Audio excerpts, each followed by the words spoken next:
It is time for you to stop drowning in to-dos and finally move forward at a grace-filled pace. Hey, busy Christian mama, I get it. I've juggled cupcakes, emails, and the guilt. But in 15 minutes, you're going to learn a Bible-packed mindset flip, a boundary trick, and one breath prayer to calm the chaos. So welcome to Mindset Monday. I'm Kelly. Buckle up, Buttercup. Today we're flipping the do everything script and finding God-honoring pace. Have you ever ended a day with like 17 half-done chores, 3 cold coffees, and the sneaky thought of, if I were stronger, if I were better, if I didn't have ADHD, if I were all of the things, then I'd get it all done? Yeah. Same. I get it. I've been there, done that, right?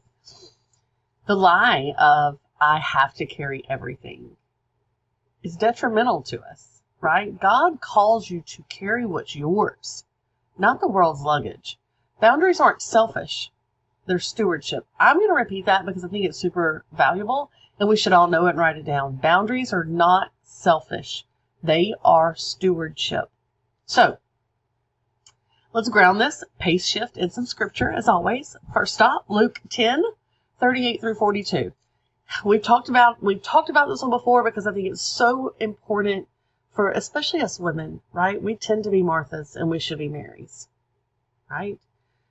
So Luke 10:38-42, Martha is spinning plates, like literal plates, and Mary has planted herself at Jesus' feet. If you pay attention, you notice that Jesus never scolds Martha for serving, but he does redirect. He gently says that Mary chose the better portion. In Greek, this is not going to be good. I am not very good at Greek. I should probably take Greek and Duolingo, and then maybe I'll be better at it. But in Greek, the phrase is tin agathin merida, right? The good slice. Presents over plates.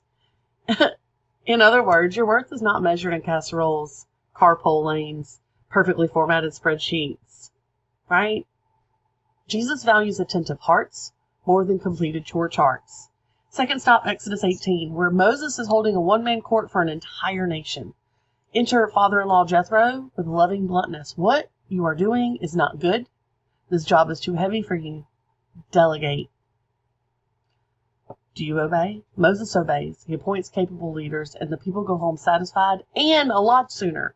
Delegation wasn't Moses slacking off. It was Moses aligning with God's design for shared load. So if you put those two things together, then you have the kingdom equation of presence plus delegation equals God-honoring pace. Remember, we've talked about it before. God applauds obedience over obligation. Obedience over obligation. Because hustle without him isn't holiness. It's just noise.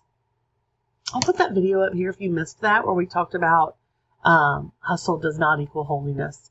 When you trade plate spinning for presence and Lone Ranger syndrome for shared strength, heaven calls that wisdom, not weakness. So breathe, Buttercup. Carry only what's yours and walk at the speed of grace.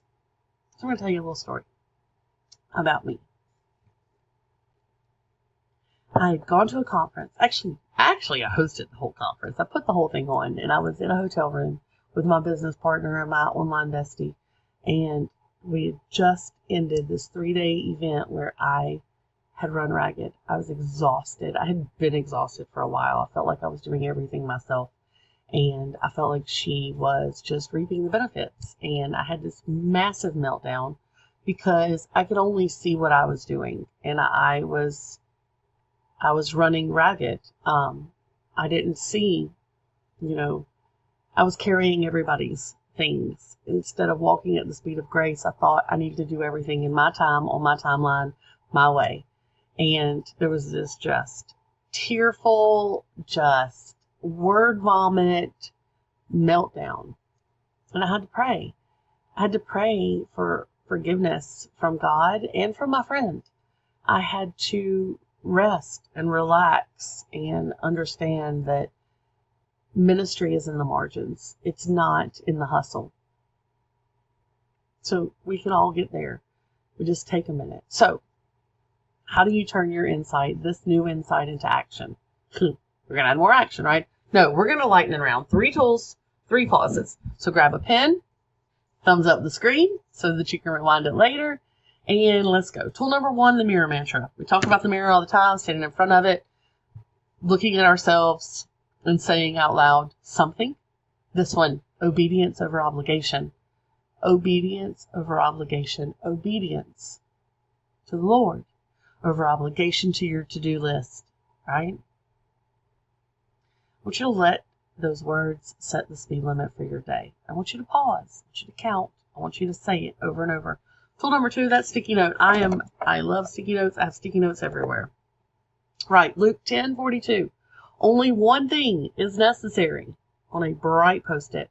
Stick it on write it 1,000,000 times and put it all over the place. Whatever you need. Set a reminder on your phone that says this. Every time digital clutter shouts for attention, that verse taps you on the heart and whispers, only one thing necessary. Choose the better portion. Choose the better portion. Are you a Martha or a Mary? And tool number 3, the breath prayer. We do the inhale and the exhale regularly. What I want you to do, sit tall. Inhale slowly and think, guide my pace. That's our word of the week, pace. Guide my pace. Carry what's mine. Let's do it. Let's do it together. So inhale. Guide my pace. Exhale. Carry what's mine. Set an alarm for, later in the day. And when it rings, stop and repeat this breath prayer. And you're going to get realigned faster doing that than with a double espresso shot. Okay. Mirror mantra, sticky note verse, breath prayers. 3 simple anchors to keep you walking at a grace-filled pace all week long. So here's your key takeaway. Our word of the week, like I said, is pace. And let me tell y'all a little something. So I have these pretty printouts that I actually have it in here right now, in my prayer basket so that I can refer back to it each week. And I even put the verses and how I'm walking in it. Okay, goes in my prayer basket. Well, I wanted to show it on camera, and it's just not so cute with it backwards. So y'all, I sat here and I colored the word backwards. In fact, my son, my youngest son, came in. He's like, "What are you doing?" I said, "I'm writing a word backwards for camera."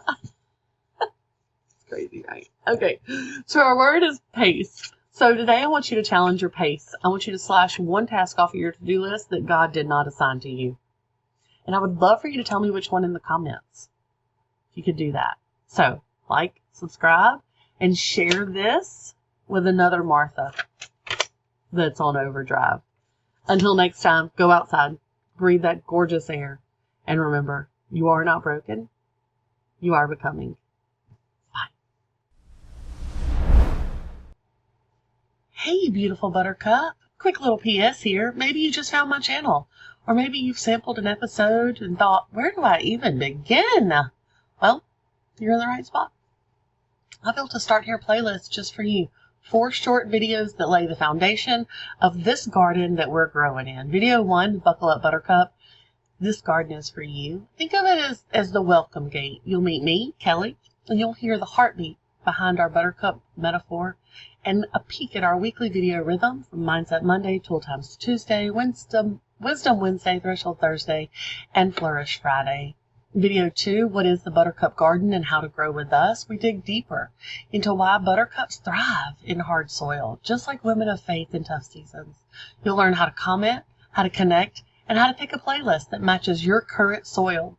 Video 3 is how to use this channel without getting overwhelmed. No pressure or algorithm chasing, just simple rhythms that support you whether you binge watch or whether you drop in once a month. In video 4, Start Here. This is my favorite mindset flip. I share one of my most personal flips. I give you a journal prompt, and I send you off with a nugget of truth that you can plant right away. As the channel grows, I'll probably tuck in some new essentials into that same playlist, so it always stays a comfy on-ramp today, next year, or 5 years from now. If life feels more compost than bouquet right now, I want you to hear me. You don't have to bloom perfectly. You just have to stay rooted. We champion progress, not perfection, here at the Buttercup Garden, because buttercups grow where most flowers won't, and God specializes in turning hard soil into holy ground. If you want deeper growth, Grab the free printable below in the description of this video. That way you can hop onto our email list and you can get midweek pep talks or maybe even a peek into our private community where we trade prayer requests and weekly wins. If you're ready, again, tap that link or sign up for the free printable below. Save this video, hit watch later, right? I love that. I love to save things to watch later. That way you can listen while you're commuting or while you're folding laundry, cooking dinner, walking the dog, riding your bike. Whatever it is, go outside, breathe air, and remember, you are not broken. You are becoming. I can't wait to grow forward imperfectly together.